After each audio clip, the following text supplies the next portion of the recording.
देखिए, अगर पोस्ट घूम रही है तो पर्सन भी कुछ होगा उसके अंदर, सच्चाई उसमें। और पोस्ट घुमाने वाले जो है वो मेरे नांदेड़ के अहम जिम्मेदार जो है वो लोगों ने ये पोस्ट डाले हैं, क्योंकि उन्हीं की ख्वाहिश है कि नांदेड़ से इस बार लोकसभा का इलेक्शन हमने लड़ना चाहिए करके। नांदेड़ हमारे लिए एक बहुत इंपॉर्टेंट सेंटर है, वहाँ पे मजलिस को बहुत मकबूलियत मिली थी, बहुत अच्छा लोगों का प्यार मिला था जब महाराष्ट्र में पहली मर्तबा मजलिस आई थी। सबसे ज़्यादा कॉरपोरेटर्स हमारे नांदेड़ में ही हुआ करते थे। उसके बाद विधानसभा के भी इलेक्शन हमने लड़े हैं, और इस बार जब बाई इलेक्शन होने जा रहा है महाराष्ट्र के अंदर इकलौता एक लोकसभा की सीट का नांदेड़ के अंदर, तो वहाँ के लोगों की ख्वाहिश है कि नहीं, हमने इस बार मैदान के अंदर उतरना चाहिए। एक तरीके से अगर देखा जाए तो लोगों के अंदर एक बहुत नाराजगी है, चिढ़ है कि पूरे महाराष्ट्र के अंदर इकलौता एक मुस्लिम एमपी था, उसको हराने के लिए जिस तरीके से राजनीतिक साजिशें की गई है, पैसे का इस्तेमाल किया गया है, तो अब लोगों के अंदर उस चिढ़ को देखते हुए कहीं ना कहीं ऐसा लग रहा है कि नहीं, इम्तियाज अली ने इलेक्शन लड़ना चाहिए करके, तो हम उतरेंगे मैदान के अंदर, किस्मत आजमाएंगे। दो ही चीज हो सकती है, या तो आप हारते हैं या जीतते हैं, देखेंगे। ओवैसी साहब ने आप पर भरोसा रखकर आपके ऊपर ही सौंपा है कि आप कहाँ से लड़ेंगे, तो आपने वही माहौल क्यों चुनाया, वही विधानसभा का गढ़ क्यों चुना?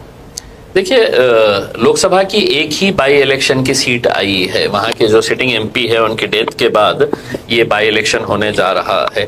अगर कोई और उससे बेहतर अगर होती कॉन्स्टिट्यूएंसी तो वहाँ पर विचार करे होते, लेकिन चूंकि इकलौती एक सीट है, और जैसा मैंने आपको बताया है कि मजलिस का और नांदेड़ का एक बहुत पुराना रिश्ता रहा है, हमारा बहुत अच्छा ऑर्गेनाइजेशन सेटअप है वहाँ पर, तो हमने नांदेड़ के अंदर जाने का फैसला किए। जरांगे पाटिल साहब से पहली मर्तबा मिला हूँ ऐसा नहीं है, जब उन्होंने अपना आंदोलन शुरू किया था उस वक्त भी मैं उनके गांव गया था। यहाँ पे जब वो एडमिट थे तो 2 मर्तबा मैं हॉस्पिटल जाके उनसे मुलाकात की थी।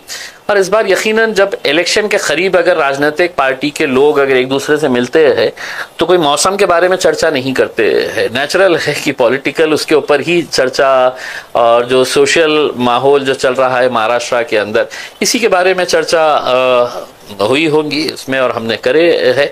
और आकर जो भी हमारी चर्चा हुई है हम बाहर आकर बताया है लोगों को, मीडिया के सामने भी हमने, आपने सवाल किया हमने जवाब दिया, हम क्यों आए थे, कैसे आए थे करके। लेकिन जरांगे ने एक बात की थी कि मुस्लिम और मराठा इकट्ठा आएंगे तो सत्ता परिवर्तन हो सकती है।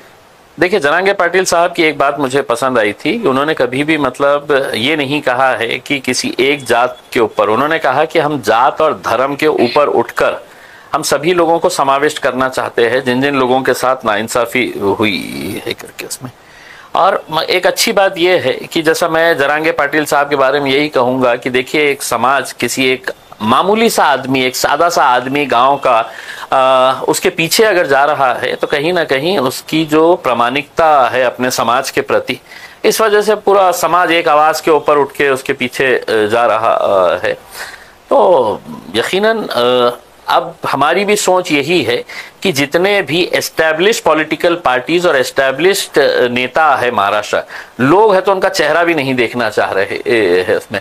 आप खुद देखिएगा, अभी जो हुकूमत के अंदर बैठे थे, लोगों ने वोट किसको दिया था, हुकूमत में वो जाके किसके साथ बैठे हैं, किसके साथ दोस्ती कर लिए, किसके साथ गले मिल लिए है करके, तो लोगों का विश्वास अब राजनीति के ऊपर से ही खत्म होता जा रहा है। तो उनको एक ऑल्टरनेट देने के लिए हम सोच रहे हैं क्यों ना एक नया एक समीकरण तैयार किया जाए करके। सिटी का क्या माहौल है, क्योंकि अपने यहाँ पर जो कैंडिडेट्स है एमआईएम की ताकत यहाँ पर अच्छी है, उसके बाद कहाँ पर कौन से उम्मीदवार देंगे, इस तरह से क्या?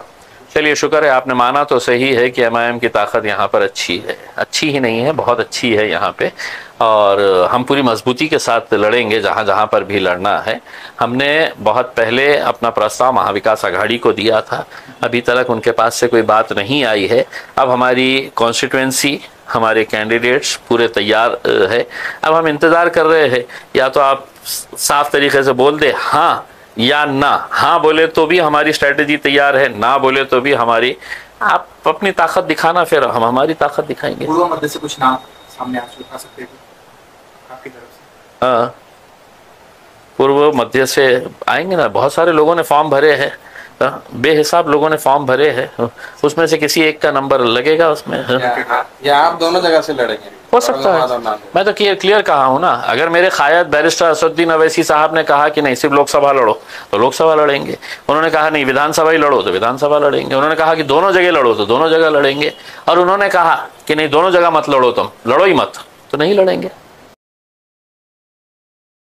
हमारे न्यूज चैनल्स को सब्सक्राइब करें, लाइक करें, कमेंट्स करें, शेयर करें और घंटी का बटन प्रेस करें ताकि आने वाली हर वीडियो और अपडेट्स की नोटिफिकेशन आप सभी को मिलती रहे। जय हिंद, जय महाराष्ट्र।